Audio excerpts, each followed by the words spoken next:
Apakah sah orang bertato sholat? Sah. Gimana cara kami mencari video Ustadz di YouTube? Tulis di situ Somad Tato. Dapat. Tadi sore ada perempuan nanya, tak tahu entah dari mana. Ada yang menyarankan saya nanya sama Ustadz tentang menyambung bulu mata. Setahu saya dulu di kampung yang disambung tuh galah untuk nyuluk jambu. Sekarang bulu mata disambung. La ilaha illallah. Saya bilang tuh sudah saya bahas dulu di masjid PMC. Gimana nyari videonya Pak Ustadz? Tulis di YouTube Somad Tato. Karena di situ ada pembahasan 5 tentang perempuan tukang buat tato, minta buatkan tato, mencabut bulu mata, alis mata, kemudian mencukur, mencabut, merapikan segala macam, menjarangkan gigi dan merubah ciptaan Allah. Ada videonya. Share bagi ke kawan-kawan. Orang yang sudah bertato, maka kalau dia taubat, tak perlu dia setrika tatunya. Biarkan aja. Salatnya sah, wudunya sah. Karena tatu tak menghalangi, tidak najis. Ada tatunya gambar ular kobra. Biarkan aja. Ini tak diambilnya setrika. Mau belok-beloklah ular tadi. Biarkan aja. Tapi ada mazhab yang mengatakan tato itu najis. Mazhab Syafi'i. Ceritanya begini. Cara buat tato itu, dilobangi kulit itu, setelah berlobang dimasukkan kahal. Kahal itu celah yang dipakai, dimasukkan kahal. Ketika itu membegulah darah, itu yang disebut najis. Adapun setelah bersih dia tak perlu, biarkan saja. Jadi kalau ada preman masuk jadi imam bertato, biar aja. Imam di Jepang itu tato semua, karena mantan yakuza. Yakuza itu semua tato, dari sini saja bertato semua. Yakuza, Allahu Akbar, Bismillahirrahmanirrahim, buat tato. Imam Yakuza, ada video. Imam Yakuza bertato tapi bacaannya mantap. Udahlah bertato, tak pula mantap bacaan. Karena orang tua berkata air wudhu tak masuk, air wudhu masuk. Yang tak masuk air wudhu kutek, tak masuk. Atau alat pencelup rambut yang dari plastik, tak masuk. Tapi kalau dia macam hinai, henna, black henna, tak apa-apa. Kuku potong pendek. Karena kalau kuku panjang, tak masuk itu air ke balik kuku. Apalagi bertelur pula cacing di situ. Membuat bakwan dia. Saya makan bakwan tuh hati-hati. Pori-pori tangan tubuh, padahal niat hati saya ingin sholat dan tobat. Saudaraku yang sudah buat tato, kalian tobat saya, sholat diterima. Dengar videonya baik-baik. Kalau mau lengkapnya, Somad Tato, enter. Adapun yang mau buat tato, jangan kalian buat tato. Ustadz dulu pernah buat tato. Dulu waktu kecil ada, kami buat waktu kecil. Ingin mirip Rano Karno. Dulu kecil-kecil. Bagaimana proses terjadinya Abu Bakar mendapatkan gelar As-Siddiq? Setelah Nabi Isra Mi'raj, diceritakan Nabi Abu Bakar, aku tadi malam naik ke Sidratul Muntaha, dari Mekah ke Masjidil Haram, dari Masjidil Haram ke Masjidil Aqsa, aku lihat banyak macam-macam. Kata Abu Bakar, sadaqta ya Rasulullah, engkau benar. Maka kata Nabi, ayyuhas siddiq, engkau adalah siddiq. Maka sahabat manggil dia Abu Bakrin Siddiq. Al-Khalifatul Awwal Abu Bakrin Siddiq radhiyallahu an. Nama aslinya Abdul Ka'bah. Abdul hamba Ka'bah, Abdul Ka'bah, hamba Ka'bah. Diganti Nabi namanya menjadi Abdullah. Nama ayahnya Abu Kuhafah. Nama lengkapnya Abdullah bin Abi Kuhafah. Umurnya lebih tua Nabi 2 tahun.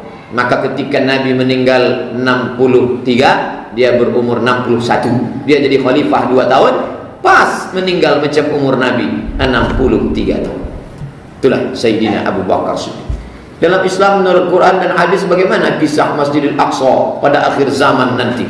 Di akhir zaman nanti, maka orang Yahudi sudah 5 juta orang mengisi Palestina itu. Sejak 1946 Inggris memberi dia ke Yahudi, Yahudi pun merebut. Bahkan Google sudah menghapus Palestina dari peta dunia. Dibuatnya situ Israel. Kadang kita benci tapi rindu juga sama Google. Maka kata dia tak ada lagi Palestina. Padahal PBB sudah mengakui Palestina. Maka nanti sampai masanya mereka perlahan-lahan. Pertama program mereka, semua Yahudi ramai-ramai balik ke Palestina. Sudah 5 juta berkumpul. Tanami Palestina dengan hijau-hijau. Karena kata mereka, mereka sedang menunggu Nabi terakhir juru selamat, Mesias. Mesias akan turun kalau Palestina itu hijau. Jadi Mesias itu sedang neropong dari atas, ditengoknya. Udah hijau belum? Kalau masih kuning, nantilah. Maka untuk supaya hijau, mereka punya program menanam pohon orkot namanya. Orkot itu tanamannya seperti pinus. Saya menengok dengan mata kepala saya sendiri pohon orkot. Saya sampai ke Rafah, mau masuk ke dalam tak bisa. Tegak kami di tepi Rafah. Rafah satu kota dibagi 2. Sebelah diambil Israel, sebelah diambil Mesir. Rafah di tengah. Hijau, ditanami mereka hijau. Dan betul kata Nabi, nanti batu pun akan berbicara kepada orang Islam. Ya abdallah, hai hamba Allah, hadza Yahudi. Ini di belakangku ada orang Yahudi, faktuluh, bunuh dia. Satu pohon pohon Yahudi yang tetap membela Yahudi. Apa dia? Syajaratul Warqad, pohon warqad. Subhanallah, apa yang dikatakan Nabi terwujud. Sampai sekarang mereka tanam warqad ini ramai banyak. Ketik di Google Al-Gharqad, alif lam ghain ra qaf dal, enter, nampak nanti pohon gharqad. HP saya tak bisa ngetik Arab, berarti belum masuk Islam. Buka Play Store, tulis di situ Arabic Smart Keyboard, enter, dapat, masukkan. Robah, ketik Arab, mudah cari hadis, bisa cari ayat, bisa cari program Quran. Nah, itu untuk memudahkan. Tengok pohon gharqad. Dan nanti puncaknya akan peranglah umat Islam dengan orang Yahudi. Mereka meyakini itu. Kata mereka yang menang mereka. Nanti kalau kami menang, dunia ini akan kami kuasai dan non-Yahudi akan menjadi ghaib. Ghaib adalah keledai tunggangan. Kata kita yang menang kita. Kami yang akan menang, kami akan menguasai dunia. Kata mereka. Yang susah ini adalah orang kita yang memihak mereka. Inilah Ahokers. Bolehkah solat taubat dilaksanakan tiap waktu? Setiap waktu solat sunat taubat. Bismillahirrahmanirrahim. Man yudlilillahu fala hadiyalah wa yadharuhum fi tughyanihim ya'mahun. Sadaqallahul azim. Buya Hamka menutup Qurannya salat sunat 2 rakaat. Datang anaknya Irfan, Buya salat apa tadi? Salat taubat. Memangnya dosa Buya apa? Sejak makmu meninggal, hatiku selalu terkenang dengan almarhumah. Buya Hamka salat sunat taubat karena hanya hatinya lebih banyak mengingat almarhumah bininya daripada Allah Subhanahu wa taala. Tengok halusnya tauhid Buya Hamka. Orang sekarang mau ngenang bini orang. Jadi jangan anggap ngapain salat taubat. Taubat kan habis mabuk. Bukan saudaraku. Setiap kita di banyak dosa, silap salah, bangun malam salat sunat taubat. Usolli sunnat taubat raka'ataini lillahi ta'ala. Ayatnya bebas. Maksud bebas itu pilihlah. Yang Allah amin, bebas. Bolehkah? Boleh. Pelan-pelan. Buya Hamka orang alim. Masya Allah. Apabila imam baca ayat seperti kumur-kumur, tak jelas makharajul huruf panjang pendek, sehingga ada rasa gelisah dalam hati. Bagaimana sebaiknya Pak Ustaz? Apakah mengulang sholat sendiri atau mohon ampun saja kepada Allah? Musyawarahlah. Buatlah fit and proper test. Masjid di air dingin lebih bagus masjid kita ini daripada masjid di air dingin. Itu mengangkat imam hafiz Quran 30 juz. Masyarakat di sekeliling biasa saja. Masjid dekat rumah saya itu imamnya dibuat mahasiswa UIN. Bacaannya bagus, 2 orang, ganti-gantian mereka. Ketua masjidnya siapa? Abdul Somad LC. Kalau bapak sholat dekat rumah saya, mereka jadi imam. Kenapa tak ustadz yang maju? Saya kalau habis ceramah suara saya hilang. Bismillah. Jangan kita juga maju. Tapi kalau saya datang cepat, mereka segan maju. Jadi gimana caranya? Saya pura-pura lambat. Setelah nampak mereka udah maju, baru saya datang. Karena kalau saya datang, mereka segan. Udah saya bilang, saya kalau datang suara saya ini tak keluar. Tapi kalau saya keluar, saya imam. Jangan sampai orang berbisik, Bapak tuh udah tahu sejelas suara tak keluar, sok mantap. Nah, mahasiswa itu saya suruh maju. Mahasiswa fakultas dakwah, mantap suaranya. Bismillahirrahmanirrahim. Nah, disangkanya saya tak ada di belakang. Ada saya di belakang. Nah, inilah. Nah, jadi kadang kita ini tak tahu kita diri kita ini. Itulah perlunya halakam ru'un lam ya'rif qadrahu. Celaka orang yang tak tahu siapa jati dirinya. Saya ini ceramah, kadang pengajian 1,5 jam, tanya jawabnya 1,5 jam, 3 jam, suara habis. Suara untuk ceramah sama suara baca ayat lain. Yang paham itu imam. Oleh sebab itu ada orang yang mungkin lebih muda dari kita, bacaannya lebih bagus, suaranya lebih lapang, silakan dia maju ke depan. Pak Ustadz, biasanya setiap akhir bulan para suami-suami hadir di rumah Allah, ini gajian. Apakah uang gaji itu harus sepenuhnya diserahkan ke istri?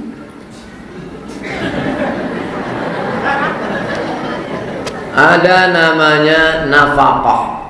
Nafkah itu wajib.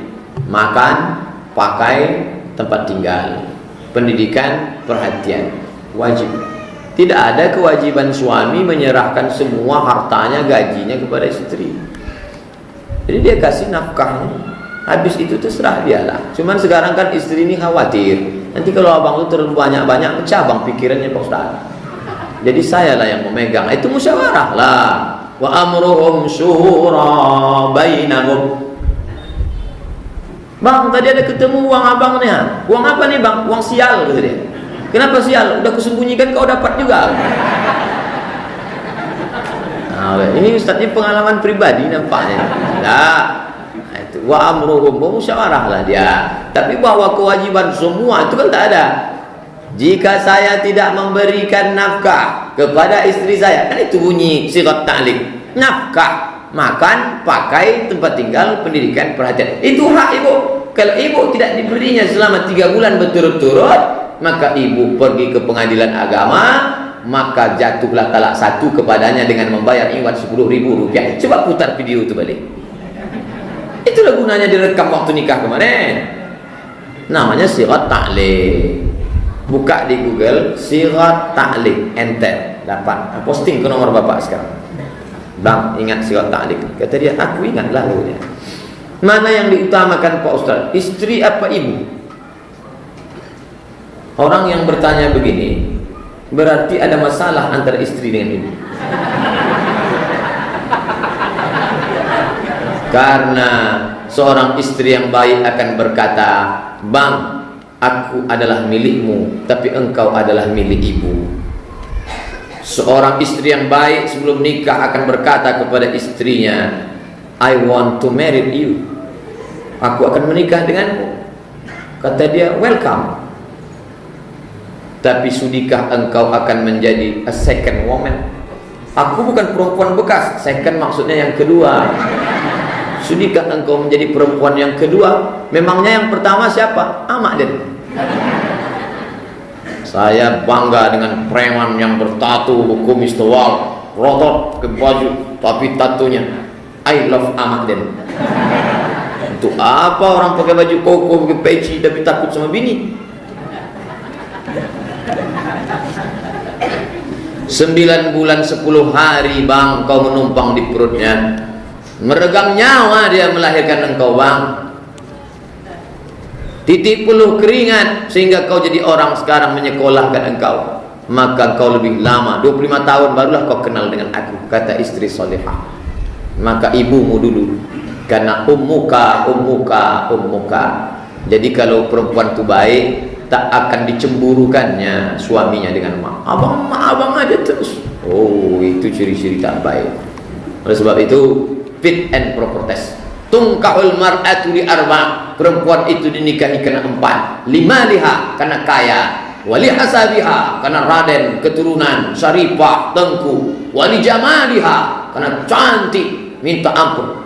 Cantik istri saya, bukan cuma cantik, jadi cantik, wapi tenan. Tapi pandanglah karena agamanya. Fasfar bidzatid din, pandang agamanya. Taribat yadaka, kau akan selamat.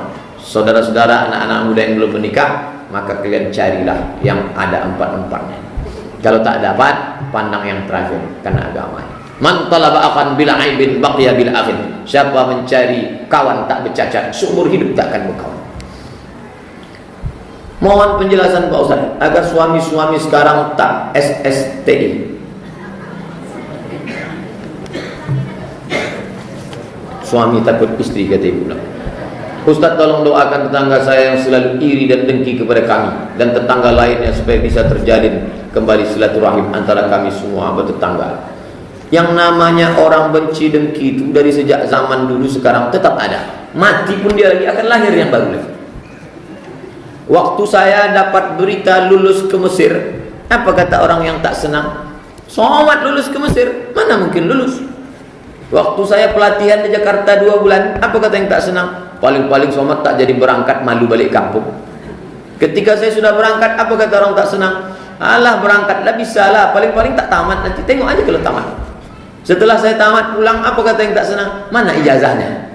Setelah saya tunjukkan ijazah, rupanya tadi dia tak bisa baca. Setelah sekarang saya ceramah, apa kata yang tak senang? Memang somat itu sudah tamat Mesir, tapi macam-macam Wahabi nampak. Ridwan nas ghayatun la tudrak. Keinginan orang adalah sesuatu yang tak mungkin kita capai. Jangan pernah ingin mencari ridho manusia, carilah ridho Allah Subhanahu wa taala. Adapun kawan, tetangga, sahabat yang selalu menyindir-nyindir kita, maka sebelum tidur malam ambil wudu, salat sunat witirkah, salat sunat hajatkah? Selesai sholat berdoalah, ya Allah, kawanku yang selalu menyindir-nyindir ini, beri dia hidayah, panjangkan umurnya, sehatkan badannya, masukkan dia dalam surgamu, ya Allah. Ustaz, pernah Ustaz doakan begitu ya? Bayangkan wajahnya, sebutkan namanya. Berat, memang berat. Awal-awal rapat mulut kita mendoakan. Maafkan dia, ya Allah. Penuhin sakitnya ini. Tapi lama-kelamaan, cobalah. Balik dari sini nanti, coba langsung. Kirimkan rekamannya ke saya. Begitu caranya, maka Allah akan memberikan kelapangan hati. Bagaimana menanggapi tetangga yang iri hati, Pak Ustaz? Banyak yang iri nih. Orang tidak akan berhasil sampai dia menemukan 3. Yang pertama, kawan yang iri. Yang kedua, musuh yang benci. Yang ketiga, keadaan, lingkungan, zaman, waktu yang tak menyenangkan. Kalau ada orang yang iri, ada kawan yang benci, ada yang tak menyenangkan, berarti kita masih hidup. Berarti kita masih hidup. Kalau semuanya sudah tak ada lagi, berarti kita sudah mati. Karena dunia ini adalah tempatnya hak dan batil. Tapi kita tetap menasihati, wa tawasau bil haq wa tawasau bis sabr, dan jangan lupa mendoakan. Bagaimana ketika meninggal dalam keadaan tak bersapa dengan tetangga? La yahillu li muslimin, tidak halal bagi seorang muslim an yahjura akhahu, mendiamkan saudaranya fawqa thalasi layalin, lebih dari 3 hari 3 malam. Saya sudah 2 hari setengah Pak Ustaz, segera kirim SMS. Itta'ala Allahu ala jami'i khalqihi lailatan nisfi min Sya'ban, malam nisfu Sya'ban, 25 malam lagi. Sekarang malam 11 Rajab, 21 Rajab, nanti malam 14, hari 14 Sya'ban, malam 15, malam nisfu Sya'ban. Hadisnya sahih, kata Syekh Albani.